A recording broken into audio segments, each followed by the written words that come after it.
사실 글로벌 투자 관점에서 인도의 가치는 과거나 이번 분쟁이 일어난 이유나 큰 차이가 없을 거라고 생각은 합니다. 사실 이번 전투가 많은 사람들이 장기전으로 이어지지 않을 것으로 봤고 단기적인 무력 충돌로 끝날 것으로 예상을 했고요. 인도 주식시장을 들여다보면 이 전망이 그대로 잘 드러납니다. 특별히 큰 사건이 있었던 4월 22일 기준으로 한 25일 정도, 그리고 신두르 작전이었던 5월 7일 이 정도에 인도 주가 지수가 1% 정도씩 급락을 하기도 했지만 이후에 빠르게 회복을 했습니다. 사실 인도의 가장 큰 가치는 성장 가능성과 그리고 규모에 있다고 봅니다. 이렇게 인구가 많으면서 빠르게 성장하고 있는 시장은 전 세계에서 굉장히 드물기 때문입니다. 사실 인도 소비자들은 가격에 민감하기로 굉장히 유명합니다. 따라서 인도에서 사업을 하기 위해서는 가격 경쟁력이 굉장히 필요하고요. 그리고 인도 정부는 제조업 유치를 위해서 여러 가지 지원 제도를 실시하고 있습니다. 따라서 인도에서 생산을 해야지 인도인들이 원하는 수준의 가격을 맞출 수 있고요.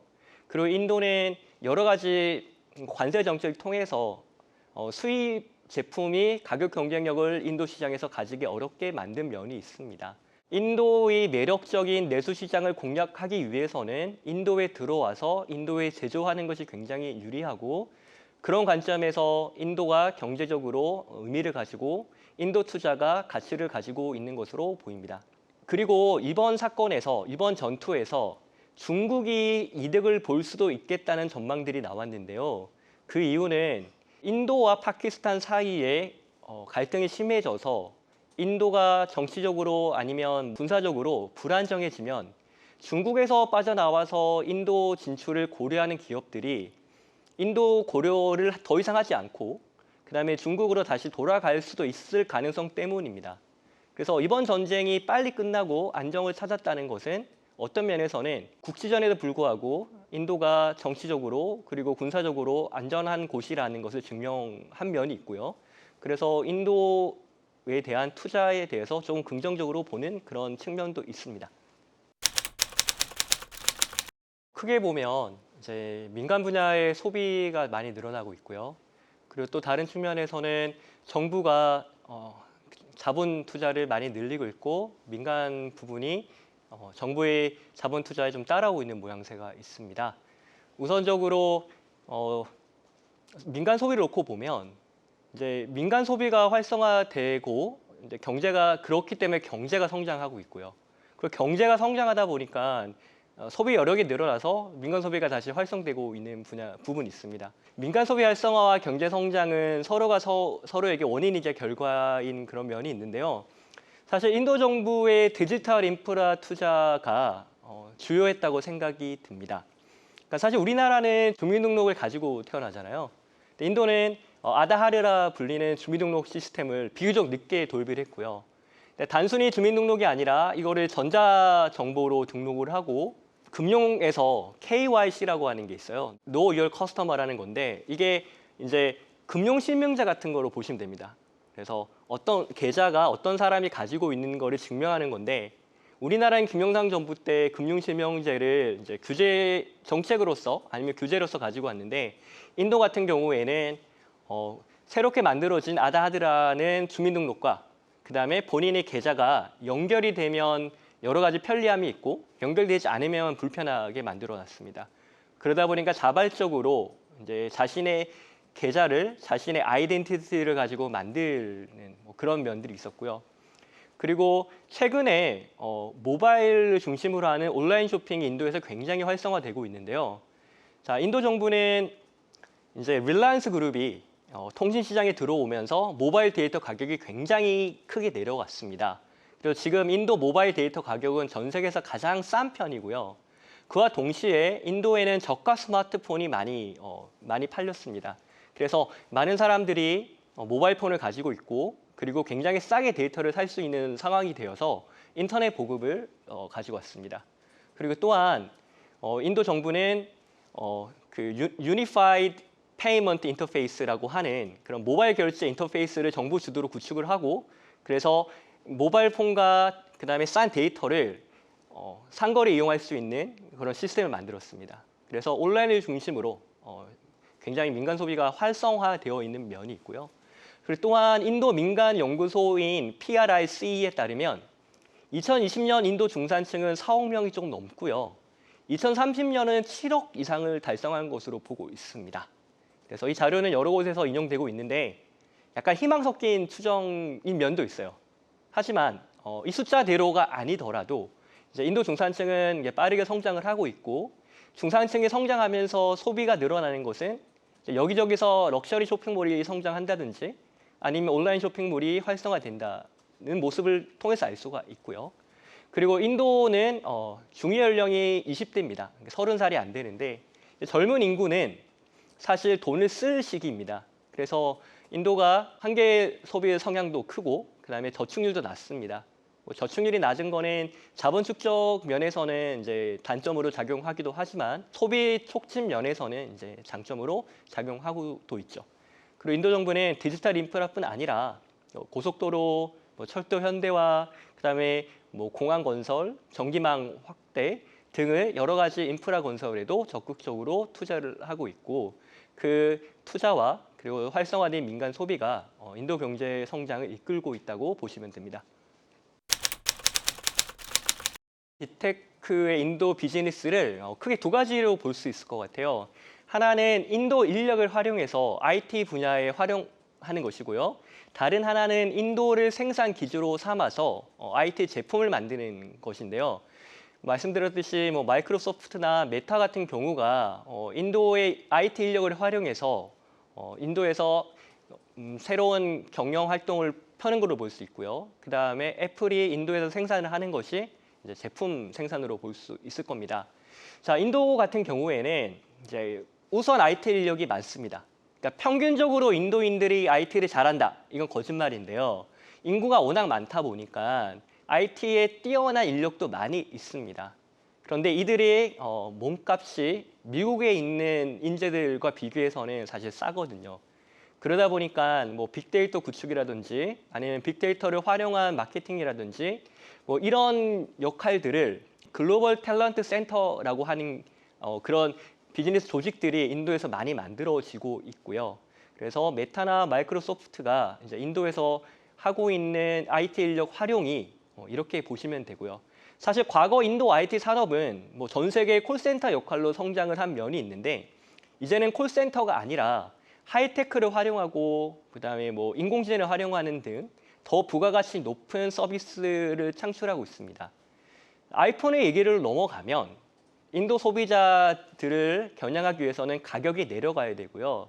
그러기 위해서는 인도에서 생산을 해야 됩니다. 실제로 아이폰 같은 경우에 지금 인도에서 생산한 아이폰은 과거에 수입할 때 대비해서 약 18%가량의 관세를 덜 적용받습니다. 그래서 아이폰이 인도에서 생산을 하게 되면서 가격이 내려가고 인도에서 점유율이 크게 성장한 것을 볼 수 있습니다. 따라서 성장하는 인도 소비 시장을 공략하기 위해서는 이제 가격 경쟁이 민감하기 때문에 인도에서 생산을 해야 되고 그런 면에서 애플이 인도에서 적극적으로 생산을 하고 있다고 보시면 됩니다. 자, 중국이 글로벌 제조 허브로 성장할 때와 지금 인도가 글로벌 제조 허브 중 하나로 성장하는 때의 상황은 좀 다른 면이 있습니다. 중국의 성장 이면에는 사실 효율성을 달성하려고 하는 면이 많았거든요. 저렴한 중국의 노동력을 활용해서 보다 싼 가격에 제조를 하겠다라는 측면에서 가장 효율적인 곳에 많은 제조 기업이 몰려들었습니다. 그래서 중국은 거대한 그리고 다른 곳과 비교할 수 없는 독보적인 제조 허브로서 자리를 잡았습니다. 근데 지금 상황은 좀 다른 면이 코로나19와 그다음에 지역 간의 분쟁 그리고 국제 정치 등의 영향으로 여전히 효율성도 중요하지만 위험 분산도 현재 중요한 상황입니다. 따라서 중국이 제조업 허브로 성장할 때처럼 한 국가가 글로벌 핵심 제조 허브로 자리 잡는 것은 좀 어렵고요. 그래서 여러 군데에 좀 규모가 큰 제조 허브가 생길 수 있는 상황이라고 판단이 됩니다. 이제 인도만을 대상으로 인도에 집적하는 인도의 제조업이 모여서 인도만 굉장히 커지는 그런 일은 좀 적을 거라고 생각이 들고요.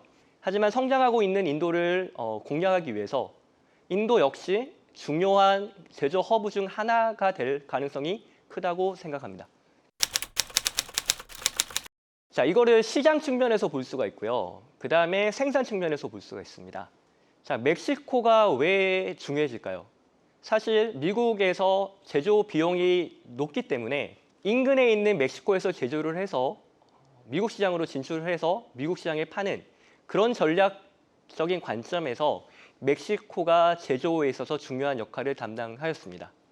베트남 역시 인적 자원 측면에서 그리고 제조 인프라 측면에서는 다른 나라보다 좀 제조에 유리한 측면이 있습니다.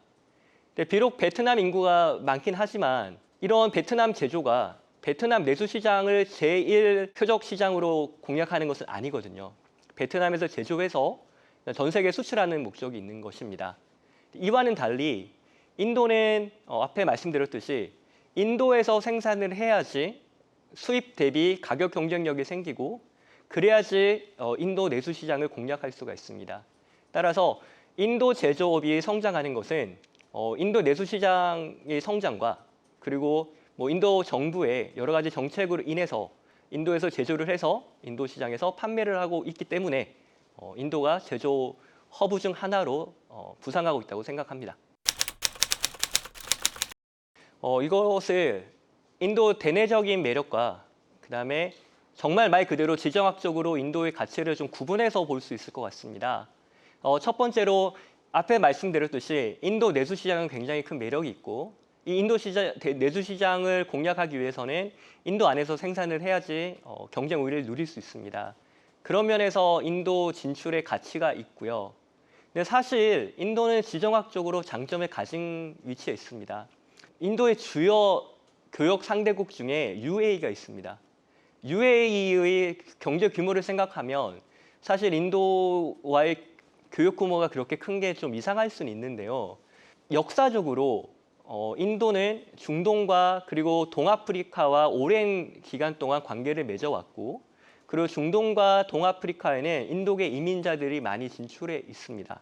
그래서 인도를 중심으로 중동을 거쳐서 다시 유럽으로 진출하거나 아니면 인도를 중심으로 이제 동아프리카로 진출할 수 있는 가능성을 가지고 있는 것이죠. 그래서 인도 제조업이 성장을 해서 인도 역시 수출 위주의 경제로 자리 잡는다면 방금 말씀드린 그런 지정학적인 이점을 인도가 충분히 누릴 수 있고 생산 측면에 있어서 더욱 중요한 허브로 자리매김할 수 있을 거라고 생각을 합니다. 인도의 절대적인 임금을 놓고 보면 중국이나 베트남보다 낮은 것이 사실입니다. 인도에서 생산을 하게 되면 불량률이라든지 아니면 다른 비용들까지 감안하면 사실 인도 생산이 그렇게 싸지는 않거든요. 그래서 모디 정부는 제1기부터 여러 가지 지표를 관리했는데 그중에 대표적인 지표가 기업 환경 지수입니다. 영어로 Ease of Doing Business Index 이렇게 얘기하는데 실제로 모디 정부는 집중적으로 기업 환경 지수 관리를 시작을 했고 2014년에 142위에 그쳐 있던 이 지수가 2019년에 63위까지 빠르게 개선이 됐습니다. 개선하는 과정에서 여러 가지 규제를 철폐하기도 했고 사업하기 좋은 환경을 많이 만들어냈습니다. 오랜 문제점으로 지목받았던 규제, 관료주의, 법률 리스크 등을 개선한 측면이 있습니다. 그래서 과거의 인도와 현재의 인도를 비교한다면 말씀드린 문제점은 많이 해결이 되었는데요. 근데 인도 투자 결정을 하는 거는 과거 인도에 투자를 할까, 지금 인도에 투자를 할까 선택하는 문제가 아니라 현재 인도에 들어갈 것인가, 아니면 다른 나라에 들어갈 것인가의 결정이지 않습니까? 따라서 현재 인도와 현재 다른 나라를 비교를 해야 되는데 그런 측면에서 인도의 규제나 법률 리스크가 다른 나라보다 작다고 보기는 어려운 면이 있습니다. 그리고 노동 문제를 언급을 했는데 이제 인도는 노동법이 좀 복잡한 면이 있고요. 그리고 이제 노조가 강력한 지역도 있습니다. 실제로 작년에 삼성전자가 좀 큰 어려움을 겪기도 했고요. 그 규제 관련해서는 최근에 삼성전자를 비롯해서 여러 다국적 기업들이 인도 정부의 관세 관련해서 추가 세금과 벌금을 통보받는 일이 발생을 했습니다. 삼성전자의 경우는 약 9천억에 해당하는 관세와 벌금을 통보받았는데요. 제가 알아본 바에 따르면 삼성전자는 성실하게 인도에 세금을 납부해 왔었는데요. 이 문제는 어디서 생겼냐, 이건 제 개인적인 추정입니다만 규제의 회색지대라고 생각을 합니다. 수입을 할 때, 부품을 수입을 할 때 모든 항목에 대해서 관세가 미리 정해져 있지 않거든요. 관세 테이블이 있으면 어떤 항목은 관세율이 어떻다 이렇게 나와 있는데 거기에 포함되지 않는 그런 항목들이 분명히 존재를 합니다. 그러면 어떤 관세율을 적용받을까의 문제에 있어서 처음에 관세율을 적용한 공무원의 기준과 나중에 탈세 여부를 조사하는 공무원의 기준이 다르다면 그러면 성실하게 납부를 했지만 탈세가 성립될 가능성이 있거든요. 그래서 규제의 회색 지대라든지 그리고 공무원의 개인에 따라서 규제의 해석이 달라질 수 있는 이런 리스크들은 여전히 존재하고 있습니다. 자, 먼저 이제 많은 사람들이 약간 오해할 수 있는 부분이 뭐냐면, 자, 인도 제조업과 인도 IT를 비교하면 인도 IT가 당연히 발달해 있죠. 자, 중국은 IT와 제조업을 누가 더 나을까 생각하면 많은 사람들의 인식에는 제조업이 더 발달해 있다고 느낍니다. 그래서 인도는 IT 강국이다, 중국은 제조업 강국이다 이렇게 생각할 수 있는데 사실 인도 IT가 중국보다 강국일까? 저는 그렇지 않다고 생각을 합니다. 자, 인도 IT는 앞으로 어떻게 나갈 것인가? 지금 인도 IT 같은 경우도 과거보다 더 고부가가치로 성장하고 있는 면이 있습니다. 여전히 이제 외국의 수요에 맞춰는 그런 비즈니스를 하고 있는데요. 아무튼 이제 더 고도화되면서 미국이나 다른 선진국의 필요에 맞는 그런 IT 서비스 활동들을 여전히 하면서 조금 더 고부가가치로 성장할 수 있을 가능성을 생각을 하고 있고요. 그리고 인도 제조업 같은 경우는 인도는 제조업이 발달이 굉장히 필요합니다. 자, 인도 경제가 IT 중심으로 성장을 한 결과 성장에 비해서 일자리 창출은 매우 뒤처진 그런 단점을 가지고 있습니다. 따라서 인도 정부는 고용 유발 효과가 큰 제조업 육성을 하고 싶어 하는데요. 여기에 걸림돌이 부족한 인프라, 그리고 부족한 인적 자원, 그리고 부족한 R&D 등을 들 수가 있습니다. 따라서 인도 정부는 이 문제를 해결하기 위해서 이제 인프라 열심히 투자를 하고 있는 상황인데 여전히 더 많은 투자와 더 많은 발전이 필요한 상황이고요. 그리고 인력 같은 경우에 인도 정부가 교육에 좀 적은 돈을 쓰고 있는 상황입니다. 따라서 이제 인력도 교육 발전을 통해서 더 많이 배출되어야 하고요. 그리고 인도 R&D 특징은 GDP 대비해서 좀 낮은 수준이고요. 한 0.6%대가 됩니다. 근데 이 중에서 절반 이상이 정부의 R&D입니다. 따라서 민간 분야의 R&D가 많이 늘어나야 될 필요가 있고 그리고 R&D를 통해서 제조업 분야의 혁신이 일어나야 되는 상황입니다. 네, 인도 정부는 일자리 창출을 위해서 그리고 세금을 낼 수 있는 그런 양질의 고용 창출을 위해서 제조업 육성을 중요 경제 성장 목표로 선정을 했습니다. 그래서 제조업 육성 정책을 크게 메이크 인 인디아라는 이름으로 이렇게 붙였는데요. 3대 목표로 신규 일자리 1억 개 창출, 그다음에 제조업 성장률 12%에서 14% 달성, 그리고 제조업이 GVA 대비해서 25%까지 높이는 것을 목표로 삼고 있습니다. 근데 안타깝게도 이 목표 셋 중에 하나도 달성하지 못했는데요. 여전히 신규 일자리 창출은 좀 미진한 면이 있고, 그다음에 제조업은 GDP 성장률보다 조금 못 미치지만 여전히 성장을 하고 있습니다. 하지만 목표로 내세운 12에서 14%까지 달성하지 못했고요. 그리고 또한 국가의 부가가치의 25%에 크게 미달한 10% 중반 정도를 기록하고 있습니다. 그런데 메이크 인 인디아가 다 실패했냐? 그렇게 보긴 어렵고요. 대표적으로 스마트폰 제조와 그리고 제약 산업들이 크게 발전을 하고 있습니다. 지금 현재 인도에서 사용하고 있는 스마트폰의 90% 이상이 인도에서 만들어진 스마트폰입니다. 브랜드별로 보면 뭐 아이폰이나 삼성의 갤럭시나 뭐 중국의 샤오미, 리얼미, 뭐 오포, 비보 등의 브랜드가 이제 대표적인 브랜드인데 이 브랜드의 스마트폰 대부분이 인도에서 만들어지고 있습니다. 그러면 이제 인도가 이제 스마트폰 자금률도 90%가 넘고 이제 수출도 하고 있는 상황이기 때문에 스마트폰 제조에 관련해서는 과연 정상 궤도에 올랐냐 뭐 이런 의문을 가질 수 있는데요. 2023년 여름에 이것을 두고 인도 출신 유명 경제학자인 라구람 라잔과 그다음에 당시 차관 사이에서 그 언론을 통한 토론이 있었습니다. 무슨 얘기냐면 라구람 라잔의 주장은 인도가 완성품 기준으로는 스마트폰 수출국이 되었는데 부품은 여전히 수입에 크게 의존하고 있다는 겁니다. 인도가 스마트폰 부품 수입까지 감안을 한다면 스마트폰 수출국이 아니라 수입국이라는 게 주장을 한 것이고요. 이제 인도 정부 측에서는 그게 사실이더라도 지금 단계에서는 우선 제조라도 인도에서 먼저 시작을 하고 장기적으로 부품을 인도산으로 대체를 하면서 부품의 인도 점유율을 높여가는 목표를 삼고 제조업을 발전시켜야 된다고 이렇게 주장을 하고 있습니다. 한 가지 사례로 인도 정부는 2020년부터 제조업 육성을 위해서 생산 연계 인센티브, PLI라고 하는 것을 실시하고 있는데요. 이게 어떤 개념이냐면 일정 규모 이상의 투자를 하고 그다음에 일정 규모 이상의 생산을 해서 부가가치를 달성을 하면 인도 정부에서 지원금을 받는, 보조금을 받는 시스템입니다. 근데 실제로 보조금을 받아간 기업은 매우 드물고요. 대표적으로 성공적인 사례를 스마트폰 제조와 제약을 들 수 있는데 이 제약은 그래도 잘하고 있는 것 같은데 스마트폰 제조 같은 경우도 방금 말씀드렸듯이 이제 부품까지 감안하면 아직까지는 인도 생산이 좀 부족한 상황입니다. 그렇다고 해서 인도 제조업 육성 정책이 실패했다라고 볼 수만은 없고요.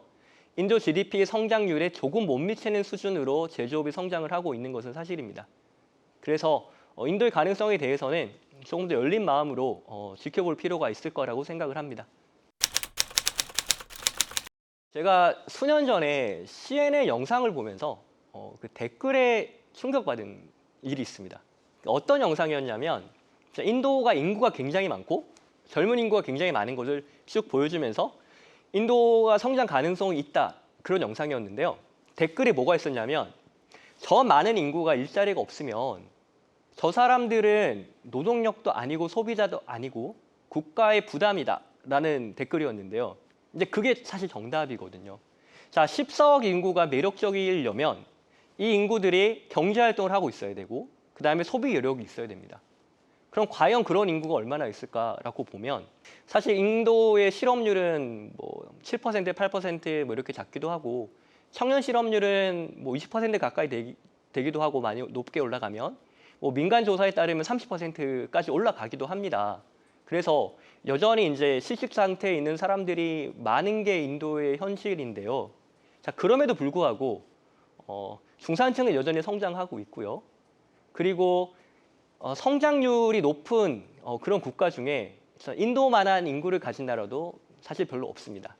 그래서 인도가 14억이다 그런 시장이다라고 볼 게 아니라 그 중에서 인도에서 비즈니스를 하고 싶어하는 기업이 타겟으로 삼을 수 있는 인구는 얼마가 있는지 그걸 보셔야 되고요. 민간 단체 조사에 따르면 뭐 중산층이 4억, 뭐 많게는 뭐 7억까지 간다는 그런 얘기들이 있으니까 사실 4억이나 5억 정도만 돼도 큰 시장이고요. 그리고 성장을 하고 있는 시장이니까 여전히 매력적인 시장이라고 볼 수가 있습니다. 근데 이 매력도 역시 인도에서 비즈니스를 하고 싶은 기업들이 자신의 표적 시장이 어떤지를 좀 따져볼 필요가 있고요. 예를 들어서 한국의 유명 화장품 회사는 인도 진출을 본격적으로 고민하고 있는데요. 사실 이 회사가 2년 전에만 해도 인도 진출에 부정적이었습니다. 자사 제품이 인도에서는 고가 제품으로 팔려야 되는데 인도 시장이 성장하고 있지만 이 고가 제품 수요가 부족하다고 판단을 했고요. 그것을 인구 측면에서도 부족한 면이 있지만 화장품 사용량도 부족하다는 이야기인데요. 보통 선진국 여성들이 이제 화장을 5단계에서 7단계 정도 하는 것으로 알려져 있습니다. 근데 그 회사의 조사에 따르면 인도는 한 3단계 정도를 하고 있는 거예요.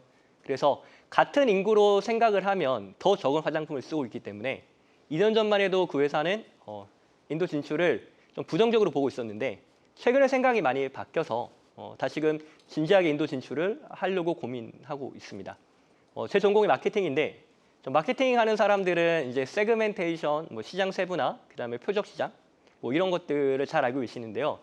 인도 시장도 마찬가지로 그 관점에서 보실 필요가 있다고 생각합니다. 그래서 14억 인구가 아니라 내 제품을 살 사람들은 얼마나 있고 그 사람들을 내가 어떻게 공략할 수 있을까? 이런 관점을 가지고 인도를 봐야 된다고 생각합니다. 자, 먼저 인도의 경제 발전 모델을 좀 주목할 필요가 있는데요. 인도는 여전히 국가 주도의 경제 발전 모델을 가지고 있습니다. 과거에는 5년 단위로 경제 개발 계획을 가지고 그 계획을 추진해 왔는데 이제 모디 총리 취임부터는 5개년 계획은 더 이상 하지 않고 있습니다. 네, 그럼에도 불구하고 여전히 국가가 경제 성장 지향점을 선정을 하고 예산 할당이나 아니면 지원을 통해서 그 방향으로 국가 경제를 끌고 나가는 면이 있습니다. 자, 이런 측면에서 보면 인도 정부가 원하고 인도 정부가 육성하고자 하는 산업이 인도에 진출을 했을 때 인도 정부의 도움을 더 많이 받을 수 있고 보조금의 대상이 될 수도 있습니다. 자, 그럼 인도 정부가 어떤 산업을 원할까요? 이제 그거는 인도 정부가 2020년부터 생산 연계 지원금을 통해서 제조업 육성을 하고 있는데요. 그 대상이 되는 산업들을 보시면 됩니다. 대표적으로 자동차가 있고요. 자동차 부품이 있고요. 이 안에는 전기차가 포함되어 있습니다. 그리고 이제 그 배터리도 대상이 되어 있거든요. 따라서 이제 LG 에너지 엔솔 같은 경우에는 이제 인도에서 진출을 하면 인도 정부가 이 분야를 육성하고 싶으니까 인도 정부의 적극적인 지원을 받을 수 있는 측면이 있습니다. 하나는 시장 측면에서 보면 인도 시장에서 배터리 산업의 성장 가능성은 꽤 있습니다. 자동차 같은 경우에는 인도 전기 자동차 보급률이 꽤 낮습니다.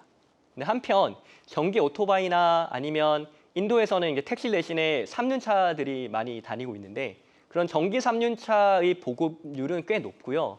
이 시장은 좀 빠르게 성장하고 있습니다. 그리고 인도 정부는 대기오염과 그다음에 교통체증 등의 이유로 전기 오토바이와 전기 3륜차 산업을 육성하려고 하고 있거든요.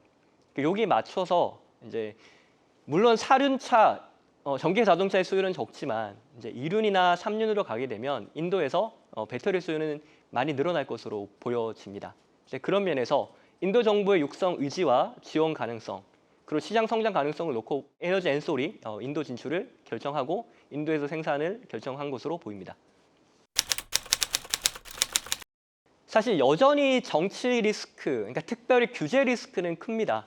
그리고 요즘에 이제 인도 정부가 지속적으로 재정 적자를 보고 있는데 사실 작년 하반기에 인도 내수 시장 성장률이 조금 침체된 면이 있거든요. 그래서 인도 정부가 올해 2월에 예산안을 발표하면서 소득세 감면을 많이 확대를 했습니다. 그러면서 내수를 진작하겠다고 얘기를 하고 있어요. 그러면 소득세를 덜 거두면 재정적자 폭이 더 커져야 되는데 인도 정부는 재정적자의 GDP 대비 폭을 더 줄이겠다고 주장을 하고 있습니다. 그럼 어디서 돈을 얻을 수 있을까요?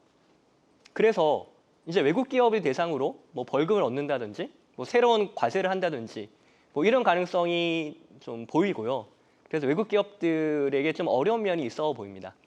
이런 상황에서 외국 기업이 인도에서 비즈니스 잘 하기 위해서는 철저한 현지화가 필요하다고 생각을 하고 있습니다. 특별히 현지에 도움이 되는 비즈니스 그리고 현지의 비즈니스 생태계를 만들 수 있으면 정부의 규제로부터 조금 자유로울 수 있습니다. 만약에 한국 기업이 인도에서 100만큼의 가치를 생산을 하고 이를 통해서 100만큼의 생산을 인도 기업이 할 수 있는 생태계를 만들었다고 가정을 합시다. 그러면 그 외국 기업을 빼내는 것은 사실 다른 인도 기업들에게도 악영향을 주게 되어 있습니다. 현지에 도움이 되는 그런 생태계를 만드는 게 굉장히 중요하고요. 대표적인 사례로 지금 현재 인도에서 가장 인기 있는 모바일 게임인 배틀그라운드를 만든 크래프톤을 예를 들 수 있습니다. 자, 크래프톤은 인도에서 모바일 게임으로 이제 큰 돈을 벌고 있는데요. 한편으로는 게임 생태계를 만들고 있습니다. 그래서 인도 게임 산업 육성하기 위해서 인도 게임 개발자들을 육성하는 교육 프로그램을 운영하고 있고요. 그리고 인도 여러 스타트업에 투자를 하면서 이제 게임 생태계를 만들고 있습니다. 게임뿐 아니라 관련해서 e스포츠 산업도 열심히 육성하고 있는데요. 이런 상황에서 만약에 인도 정부가 이제 그 배틀그라운드 게임을 뭐 금지라도 시키게 된다면 관련한 여러 인도 기업과 인도인들이 큰 손실이 있게 되겠죠. 이런 전략을 통해서 이제 인도 정부가 외국 기업에 좀 악영향을 미치거나 또 강하게 규제하는 뭐 그런 일들을 뭐 피해갈 수 있는 그런 가능성이 있습니다. 좀 장기적인 것과 단기적인 것을 좀 구분해서 볼 필요가 있을 것 같습니다. 자, 단기적인 것은 무엇이냐면 지금 현재 인도가 생산할 수 있는 한계가 변하지 않는 상황에서 뭐 투자를 늘린다든지 뭐 노동 투입을 늘린다든지 뭐 이런 식으로 해서 이제 경제 발전을 이룰 수 있습니다. 자, 단기적으로는 인도 경제는 확실히 성장을 하고 있고요. 이렇게 규모가 큰 경제가 뭐 지금 현재 성장하는 예가 많지 않기 때문에 인도가 주목을 받고 있습니다. 그래서 인도는 단기적으로 성장하고 있고 성장 가능성이 있다라고 볼 수는 있는데 장기적인 성장을 위해서는 이제 교육과 보건과 인프라와 그다음에 R&D 등의 투자가 필요합니다. 이 부분들은 지금 현재 인도가 좀 취약한 면이 있고요. 근데 다행인 점은 인도 정부뿐 아니라 뭐 전 세계 여러 경제 전문가들이 인도의 장기적인 성장을 위해서는 뭐 교육 문제, 보건 문제 등이 개선되어야 된다고 강력하게 주장을 하고 있고, 그리고 인도 정부도 이 사실을 알기 때문에 향후 장기적인 발전을 위해서 이런 분야들의 투자를 늘릴 것으로 뭐 희망을 가지고 보고 있습니다. 뭐 끝으로 말씀드리면 인도 비즈니스는 사실 길게 봐야 될 측면이 있습니다. 인도 사업이 어렵고요. 그 다음에 현지화가 굉장히 중요한데 현지화에는 시간이 걸립니다. 사업이 어렵다는 이야기는 나에게만 어려운 것이 아니라 나와 경쟁할 경쟁 상대에도 어렵다는 말이 될 수 있는데요. 이 말을 달리 얘기하면 어려운 인도 사업에서 장기적으로 잘 적응하고 사업 기회를 잘 누릴 수 있다면 이제 다른 기업들이 인도에서 사업하는데 뭐 선점 효과를 통해서 더 강한 경쟁력을 가질 수 있다고 생각이 들고요.